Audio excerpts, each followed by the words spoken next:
Hello, this is XLIV, and today I've got some Polk audio T15s here that we're going to be reviewing. The original MSRP is about $150. This will be my new testing setup for subwoofers and stuff like that. Without further ado, let's start by plugging in the amplifier and then wiring up the speakers. It is very convenient that they have the banana plugs. Dab it in the terminal, make sure they're in there, go over to the speaker, wire them up. Now that we got them all wired up, let me, just so you can get a better look at them. These we won't be needing. More on the amplifier later, but for now, all we have to do is just connect to it via Bluetooth. It should automatically come up. Get rid of the phone.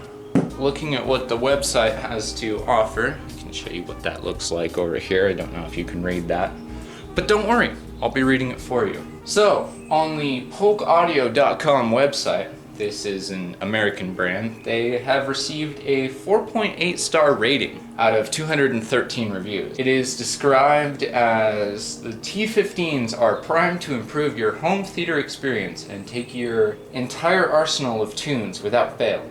Think brighter highs, a wide open mid-range, and surprising bass response. The perfect entry into high-performance audio. The best part is, it won't drain your wallet. It says it boasts a 5.25 dynamic balance composite cone woofers, 0.75 inch dynamic balance composite cone tweeters, front-mounted bass ports, and they say that they are built to last. Most speakers last a very long time. Like I mentioned before, the original MSRP is about $149, so about $150. After that, they have some more stuff. But basically, they're bookshelf speakers.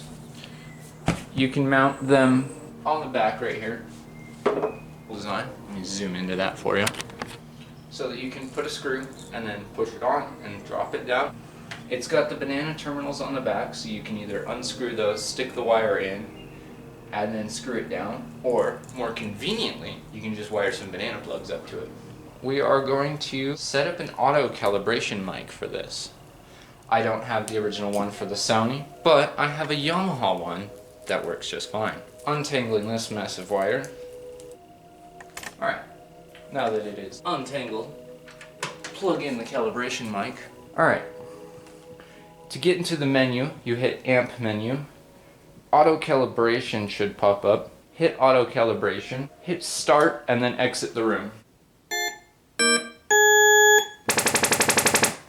In this silent space, I'd like to mention that it plays the effect for all channels if used, and has a different effect for the subwoofer you'll get to see in the next video. Oh, and more on the amp later. Alright, now that it is all completely auto-calibrated, we can start to play some music on it, to give out some real demonstrations of how this really should sound. First, unplug the auto-calibration mic, throw that out of the way, and let's give it some good music. The bass performance is not the best on these, but it does well, especially if you throw a subwoofer at it.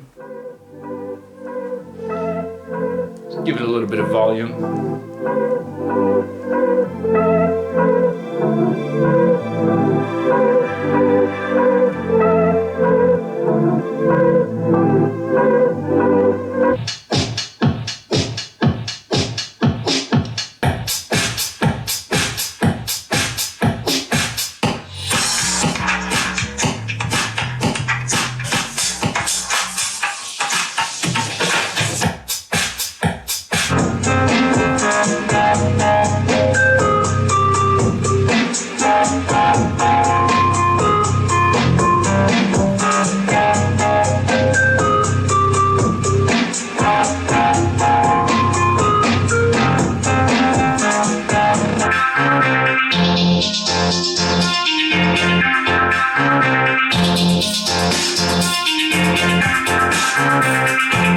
I find that the treble on these are pretty well defined.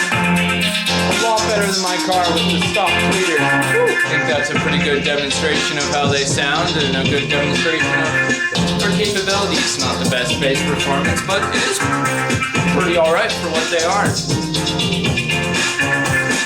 Anyways, this has been XLIV. Thank you guys for watching.